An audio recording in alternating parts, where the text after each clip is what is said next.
Olá a todos, sejam todos bem-vindos a mais um vídeo do projeto A Bíblia ao longo do ano, aqui no canal da Igreja Luterana de Interlagos. Você, mais uma vez, está convidado, convidada a seguir os nossos estudos. Hoje, com o dia 8 de junho, vamos então para os capítulos 29 a 32 de 2 Crônicas. Vamos juntos?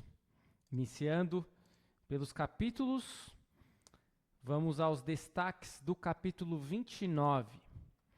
Temos os seguintes destaques: o reinado de Ezequias de Judá, os levitas purificam o templo e Ezequias restabelece o culto. Antes das questões, é bom a gente perceber o contraste de ontem para hoje, né? Nós vimos que os reis estavam cada vez piores em Judá e chegamos no cúmulo de Acaz, o rei que oferecia até mesmo seus próprios filhos em oferta queimada a ídolos, a outros deuses. Agora nós vamos ter um bálsamo, um rei completamente oposto àqueles reis ruins que Judá teve. Será o reinado de Ezequias. Questão 1. Quantos anos Ezequias tinha quando começou a reinar em Judá e por quanto tempo ele reinou? Aquela questão clássica.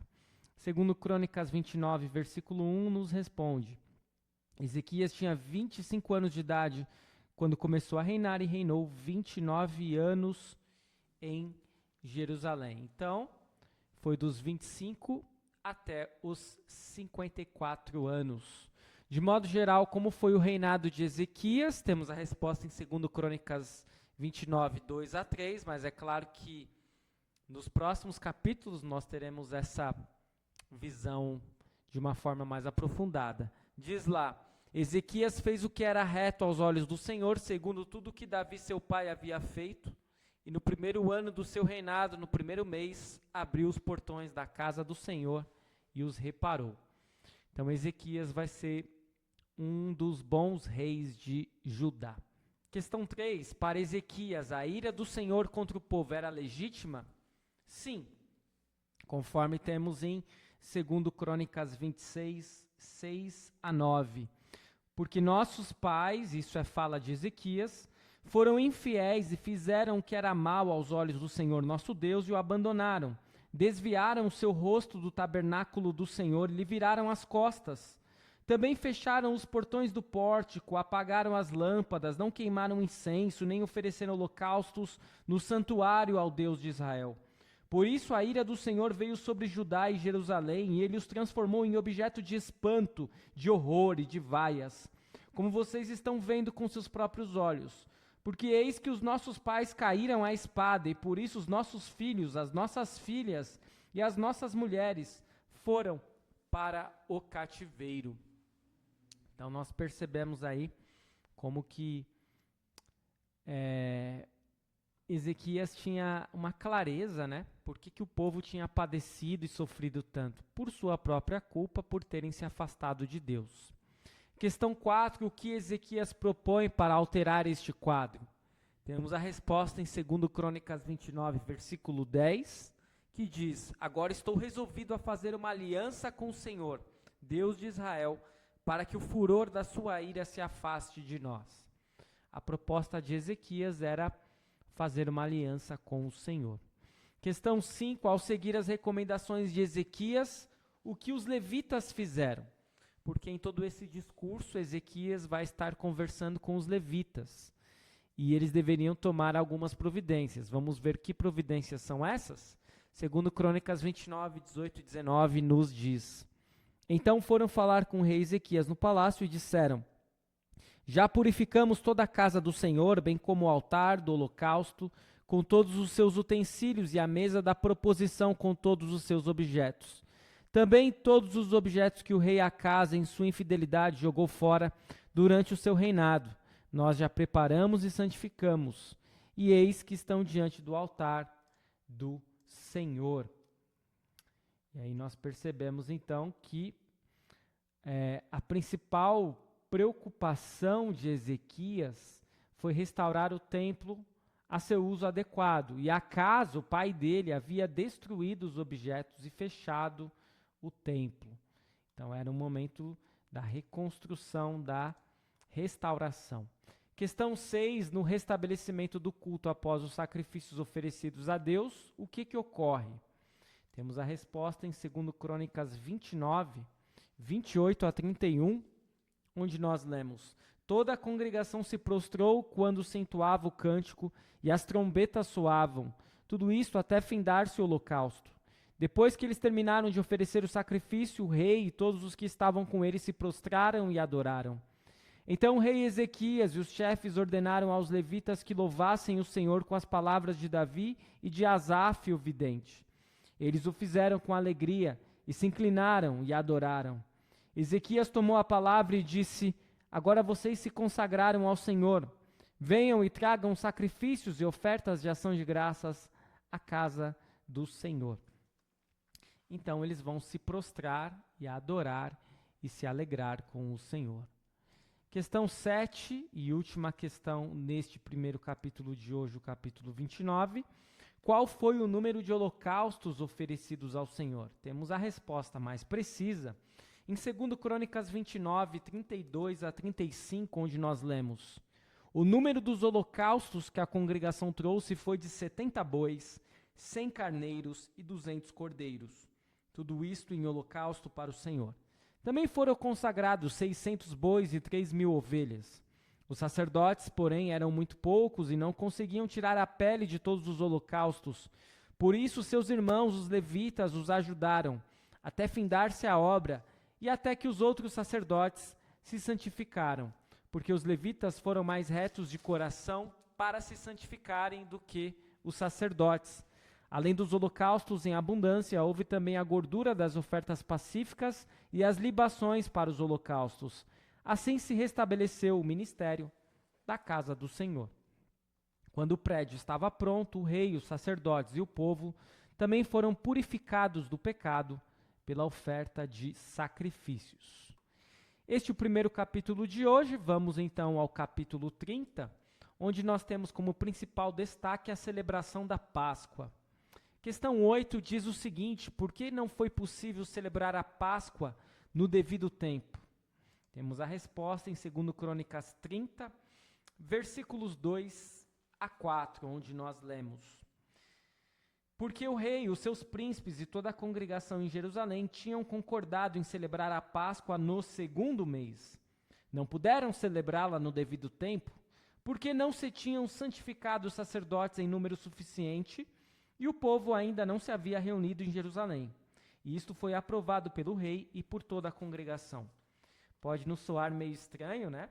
Eles terem celebrado a Páscoa numa data diferente. E a data normal da Páscoa era o dia 14 do primeiro mês do ano e não do 2º mês. Mas Números 9 nos mostra que havia a permissão para que em determinadas localidades, não eventualmente em Jerusalém, até fosse possível celebrar a Páscoa em outras datas. Próxima questão: como foi comunicado que a Páscoa seria celebrada? Temos a resposta em 2 Crônicas 30, versículos 6 a 9, onde nós lemos: Mensageiros levaram as cartas do rei e dos seus príncipes por todo Israel e Judá, segundo a ordem do rei, dizendo: Filhos de Israel, voltem para o Senhor, o Deus de Abraão, de Isaque e de Israel, para que ele se volte para o restante que escapou do poder dos reis da Síria. Não sejam como seus pais e como seus irmãos, que foram infiéis ao Senhor, Deus de seus pais. Foi por isso que ele os entregou à desolação, como vocês estão vendo. Não sejam teimosos como seus pais. Entreguem-se ao Senhor e venham ao seu santuário, que ele santificou para sempre. Sirvam ao Senhor, o Deus de vocês, para que o furor da sua ira se afaste de vocês. Porque se vocês se voltarem ao Senhor, os irmãos e os filhos de vocês acharão misericórdia diante dos que os levaram cativos, e eles voltarão a esta terra. Porque o Senhor, o Deus de vocês, é bondoso e compassivo, e não desviará de vocês o seu rosto, se vocês se voltarem para ele. Lembrando que a Samaria havia caído nas mãos da Síria durante o reinado de Acás. A maioria dos israelitas do norte foi para o exílio e a terra deles foi repovoada. Ezequias convidou os poucos israelitas restantes para se reunirem a Judá na celebração da Páscoa. Próxima questão. Que problema ocorreu entre os membros das tribos de Efraim e Manassés na Páscoa e o que Ezequias fez para resolver? Temos a resposta em 2 Crônicas 30, versículos 18 a 20, onde nós lemos: porque uma multidão do povo, muitos de Efraim, de Manassés e também, não coloquei aí, mas também de Issacar e de Zebulon, não se tinham purificado, e mesmo assim comeram a Páscoa, não levando em conta o que está escrito na lei. Porém, Ezequias orou por eles, dizendo que o Senhor, que é bom, perdoe todo aquele que dispôs o coração para buscar o Senhor Deus, o Deus de seus pais, ainda que não segundo a purificação exigida pelo santuário. Portanto, o rei Ezequias vai orar em favor destas pessoas que não estavam devidamente preparadas para a celebração da Páscoa. E ele vai ter o seu pedido atendido, Deus vai ser misericordioso. Próxima questão: como foi a reação do povo diante da celebração da Páscoa? Pela imagem que você está vendo aí, se você está acompanhando o vídeo visualmente, que eu sei que às vezes a gente acompanha só no áudio, você já está vendo aí qual foi a reação, né? E nem precisamos ler o texto. A alegria foi tanta que a festa foi prorrogada por mais uma semana. Então o povo se alegrou com a celebração da Páscoa. Segundo Crônicas 31, é o nosso próximo capítulo, onde nós temos como destaque a reforma feita por Ezequias. Questão 12. O que o povo fez após a celebração da Páscoa? Temos a resposta em 2 Crônicas 31, versículo 1. Acabando tudo isto, todos os israelitas que estavam ali saíram às cidades de Judá, quebraram as estátuas, cortaram os postes da deusa Azerá e derrubaram os lugares altos e os altares em todo o território de Judá, de Benjamim, de Efraim, de Manassés, até que tudo estivesse destruído. Depois todos os filhos de Israel voltaram para suas cidades, cada um para sua propriedade. A gente precisa lembrar que lá no reinado de Acás houve a construção de altares e postes ídolos ao longo de Judá e de Jerusalém. Então, após a celebração da Páscoa, o povo que havia sido restaurado resolveu quebrar tudo. E, claro, não sem o consentimento e o aval dos sacerdotes, do rei e do próprio Deus. Por quê? Porque a adoração a outros deuses era algo muito pernicioso, perigoso, e traria muito mais males do que benefícios, né? Então há essa destruição que para nós hoje pode soar um tanto quanto como um exagero, porque a gente não vai sair por aí destruindo altares de outros deuses, né? Mas naquela época era necessária para a preservação do povo e da adoração ao único Deus. Se não fosse isso, nós não estaríamos aqui. Questão 13, o que Ezequias fez e ordenou em relação às ofertas? Temos a resposta em 2 Crônicas 31, versículos 3 e 4, onde nós lemos: a contribuição que o rei fazia dos seus bens era destinada para os holocaustos da manhã e os da tarde, para os holocaustos dos sábados, das festas da lua nova e das festas fixas, como está escrito na lei do Senhor. Além disso, ordenou ao povo que morava em Jerusalém que contribuísse com sua parte devida aos sacerdotes e aos levitas, para que estes pudessem dedicar-se à lei do Senhor. Então nós vemos aí que Ezequias não somente ordenou que fossem feitas ofertas, como ele mesmo realizou ofertas para o funcionamento do templo e para o trabalho dos sacerdotes. Certo? Vamos à próxima questão, questão 14. Como o povo respondeu à recomendação de ofertar? Você que está vendo a imagem, já pode imaginar como que o povo respondeu. E temos a resposta em 2 Crônicas 31, versículos 5 a 8, onde nós lemos: Logo que se divulgou esta ordem, os filhos de Israel trouxeram em abundância as primícias do cereal, do vinho, do azeite, do mel e de todo o produto do campo.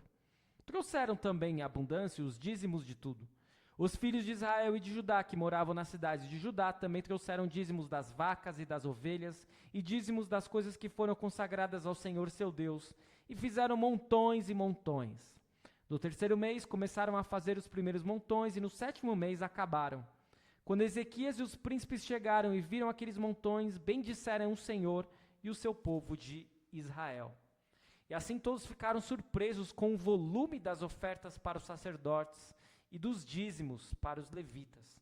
Então havia as ofertas para os sacerdotes e dos dízimos para os levitas. Lembrando que os sacerdotes normalmente também pertenciam à tribo dos levitas, mas eles tinham uma ocupação um pouco diferenciada. Próxima questão é a questão de número 15. O que Ezequias mandou fazer em relação às ofertas excedentes? Porque eram tantas ofertas que os sacerdotes e levitas não davam conta, porque essas ofertas acabavam sendo consumidas por eles, mas iria estragar de tantas ofertas que tinham. Temos a resposta em 2 Crônicas 31, versículo 11. Então Ezequias ordenou que preparassem depósitos na casa do Senhor, para que houvesse então um estoque das ofertas excedentes. Cuidados especiais foram tomados para garantir que tudo seria distribuído adequadamente, que não houvesse desperdícios, né? Por último, o último capítulo 32, segundo Crônicas, o último capítulo de hoje, temos como destaques: Senaqueribe invade Judá, Rabsaqué afronta Ezequias e o Senhor, a destruição do exército dos assírios, a doença de Ezequias, a morte de Ezequias. Questão 16. Diante da ameaça de Senaqueribe, rei da Síria, o que Ezequias propõe? Temos a resposta em 2 Crônicas 32, versículos 2 a 8, onde nós lemos: Quando Ezequias viu que Senaqueribe tinha vindo e estava resolvido a atacar Jerusalém, decidiu, em consulta com seus oficiais e os seus homens valentes, tapar as fontes das águas que havia fora da cidade, e eles o ajudaram. Assim, muito povo se ajuntou e taparam todas as fontes, bem como o ribeiro que corria pelo meio da terra. Pois diziam: por que viriam os reis da Síria e achariam tanta água por aqui? Ezequias se animou, restaurou a muralha da cidade e construiu torres sobre ela. Levantou também outra muralha por fora, fortificou Milo na cidade de Davi e fez armas e escudos em abundância. Pôs oficiais de guerra à frente do povo, reuniu-os na praça junto ao portão da cidade e lhes falou ao coração, dizendo: sejam fortes e corajosos, não tenham medo, nem se assustem por causa do rei da Síria, nem por causa de toda a multidão que está com ele, porque conosco está alguém que é maior do que o que está com ele. Com ele está o braço de carne, mas conosco está o Senhor nosso Deus, para nos ajudar e para guerrear as nossas guerras. O povo se animou com as palavras de Ezequias, rei de Judá. O rei, além de ser um homem temente a Deus, um homem sábio, ele também é alguém que anima o povo, que sabe o que dizer. Ezequias é um grande rei, um dos melhores reis.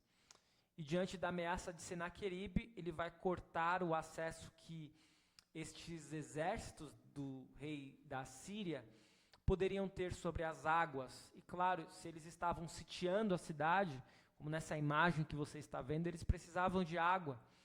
Então ele foi sábio, né? Ele começou a cortar aquilo que o exército inimigo mais precisava. E não somente isso, colocou guardas em em pontos estratégicos, nas torres, e, claro, começou a se preparar para uma batalha que seria árdua, que seria difícil, porque o exército assírio era muito mais poderoso do que o exército de Judá. Questão 17. Que recado Senaqueribe enviou para Judá por meio de seus servos? Senaqueribe era o rei da Síria, e ele que estava sitiando então a cidade de Jerusalém. O recado está lá dos versículos 10 a 15, onde nós lemos: Assim diz Senaqueribe, rei da Síria: em que vocês confiam, vocês que estão aí em Jerusalém, que está sitiada? Por acaso não é Ezequias quem está incitando vocês para que morram de fome, de sede, dizendo: o Senhor, nosso Deus, nos livrará das mãos do rei da Síria? Não é Ezequias o mesmo que removeu os lugares altos e os altares do Senhor, dizendo a Judá e a Jerusalém: diante de um só altar vocês devem se prostrar e apenas sobre ele devem queimar incenso? Vocês não sabem o que eu e os meus pais fizemos com todos os povos das outras terras? Será que os deuses das nações daquelas terras puderam de alguma forma livrar o seu país das minhas mãos? De todos os deuses daquelas nações que os meus pais destruíram, qual deles foi capaz de livrar o seu povo das minhas mãos? Então, como Deus de vocês será capaz de livrá-los das minhas mãos? Portanto, não deixem agora que Ezequias os engane, nem que os incite assim, não acreditem nele, porque nenhum Deus de nação alguma, nem de reino algum foi capaz de livrar o seu povo das minhas mãos, nem das mãos de meus pais, muito menos o Deus de vocês será capaz de livrá-los das minhas mãos. É um recado forte, curto, direto, do rei Senaqueribe, que confiava no seu exército, no poderio, dos seus deuses contra Israel e o Deus de Israel. E aí, nós precisamos ver qual que vai ser a continuidade dessa narrativa. Quem venceu a batalha? O exército mais numeroso e militarmente poderoso? Ou o exército que pertencia ao Senhor dos Exércitos? Você já sabe a resposta, né? Segundo Crônicas 32, 20 a 23 diz: então o rei Ezequias e o profeta Isaías, filho de Amós, oraram por causa disso e clamaram ao céu. E o Senhor enviou um anjo que destruiu todos os homens valentes, os chefes e os príncipes no arraial do rei da Síria. E este, com o rosto coberto de vergonha, voltou para sua terra. Quando ele entrou no templo de seu Deus, os seus próprios filhos ali o mataram à espada. Assim o Senhor livrou Ezequias e os moradores de Jerusalém das mãos de Senaqueribe, rei da Síria, e das mãos de todos os inimigos, e lhes deu paz por todos os lados. Muitos traziam presentes a Jerusalém, ao Senhor, e coisas preciosíssimas a Ezequias, rei de Judá, de modo que depois disto foi exaltado à vista de todas as nações. Portanto, o rei que chegou com toda a empáfia, dizendo que não teria nenhum exército que seria capaz de vencer o seu exército, que mesmo os deuses das nações vizinhas não foram capazes de vencer os seus deuses. Bom, esse rei saiu com o rabinho entre as pernas, voltou para a sua terra derrotado e foi morto à espada pelos seus próprios filhos. Então, nesta sua campanha que ocorreu por volta do ano 701 a.C., Senaqueribe, ele não conseguiu tomar Jerusalém. Então, nós temos a única parte que o rei Ezequias deu uma escorregada. Qual foi a pequena falha de Ezequias? Temos a resposta em 2 Crônicas 32, versículos 25 e 26. Mas Ezequias não correspondeu aos benefícios que lhe foram feitos, pois o seu coração, lembram do coração de outros reis? O seu coração se exaltou. Por isso veio grande ira sobre ele, sobre Judá e Jerusalém. Porém Ezequias se humilhou por se ter exaltado o seu coração. Ele e os moradores de Jerusalém, e a ira do Senhor não veio sobre ele nos dias de Ezequias. Portanto, de certo modo, Deus vai desamparar Ezequias por um tempo, e Ezequias ainda vai exibir os seus tesouros com um orgulho tolo. Ezequias vai dar uma escorregada, não vai confiar em Deus por um tempo, mas logo depois vai voltar a si e vai pedir perdão. Questão 20, última questão desse nosso estudo. Qual foi o balanço do reinado de Ezequias sobre Judá? Você já deve imaginar, até até pela imagem, por tudo isso que nós já vimos. E se nós compararmos com os outros reis, então, é escabrosa, né, a comparação. Segundo Crônicas 32, 27 a 31, nós lemos: Ezequias teve riquezas e glória em grande abundância. Construiu depósitos para guardar a prata, o ouro, as pedras preciosas, as especiarias, os escudos e todos os objetos de valor. Também construiu armazéns para a colheita do cereal, do vinho e do azeite, estrebarias para toda espécie de animais e currais para os rebanhos. Edificou cidades e teve ovelhas e vacas em abundância, porque Deus lhe tinha dado muitos bens. Também o mesmo Ezequias tapou o manancial superior das águas de Giom e as canalizou para o oeste da cidade de Davi. Vejam vocês, né? Nós ainda no século 21 temos lugares onde a água não é canalizada, ou o esgoto, por assim dizer também, né? Mas Ezequias lá, há cerca de 3.000 anos quase, já tinha feito isso. E Ezequias prosperou em toda a sua obra. Mas, quando os embaixadores dos príncipes da Babilônia lhe foram enviados para se informarem a respeito do prodígio que tinha acontecido na terra, Deus o desamparou para prová-lo e para saber tudo o que havia no coração dele. E aí ele vai dar também uma escorregada, mas claro que o saldo final do reinado de Ezequias é um saldo mais do que positivo. Ensinamentos para hoje, a nossa última parte deste estudo, são 5 ensinamentos. Primeiro deles, Ezequias lidera os sacerdotes e os levitas na purificação do templo e na restauração dos sacrifícios. A renovação é sempre mais abrangente do que a simples purificação exterior. Pela palavra, o Senhor limpa e muda corações. Segundo ensinamento, Ezequias restaura completamente o ministério do templo de acordo com a palavra de Deus e os exemplos de Davi e Salomão. Os sacrifícios de sangue purificaram o povo de Deus arrependido por seus pecados, antecipando o perfeito sacrifício de Cristo sobre a cruz. Hoje, o Senhor nos purifica e consagra por meio do santo batismo, pois no batismo nós somos unidos à morte expiadora e à ressurreição de Cristo. Terceiro ensinamento, Ezequias renova a celebração da Páscoa para chamar o povo de volta ao Senhor. Hoje nós celebramos regularmente a nova Páscoa, a Santa Ceia de Cristo, que ofereceu a si mesmo por amor para a nossa salvação. Quarto ensinamento, o Senhor abençoa Judá sob o reinado de Ezequias, e Ezequias restabelece o sustento dos sacerdotes e dos levitas. Hoje, o povo do Senhor continua tendo a missão de sustentar o trabalho da igreja, de pastores, missionários e professores que se dediquem ao trabalho do Senhor. As ofertas continuam sendo necessárias e válidas, e se você tem renda e pode ofertar para o trabalho do reino de Deus, não deve deixar de fazê-lo, mas claro, na medida das suas possibilidades, sem fazer loucuras, como muitas vezes nós ouvimos por aí, em determinadas denominações, que exigem mundos e fundos dos seus membros num total equívoco. Ofertar, sim, sempre, quando possível, na medida das nossas possibilidades. Quinto e último ensinamento, Ezequias, abençoado com grande riqueza e poder, tem problemas com o orgulho, e isso ameaça destruir o rei, o seu reino e os seus descendentes. Mesmo que você seja hábil para se defender de todas as outras ameaças, o orgulho ainda o assaltará e derrotará, se o Senhor não socorrer você.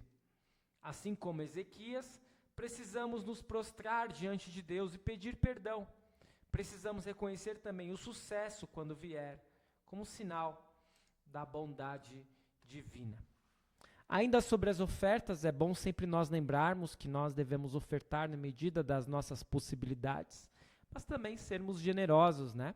Não ofertar daquilo que nos sobra, né? O resto para Deus, porque isso também não é algo que agrada ao coração de Deus, mas aquilo que nós determinamos no nosso coração de uma forma generosa. Este é o estudo de hoje a respeito deste grande rei, o rei Ezequias, Continue seguindo o nosso projeto, a Bíblia ao longo do ano. Continue seguindo o nosso canal, Igreja Luterana de Interlagos. E amanhã retornamos, dia 9 de junho, onde nós teremos a conclusão do livro de 2 Crônicas. Muito obrigado por nos acompanhar. Continue sempre firme na fé em Cristo. Fique na paz do Senhor e até o nosso próximo vídeo.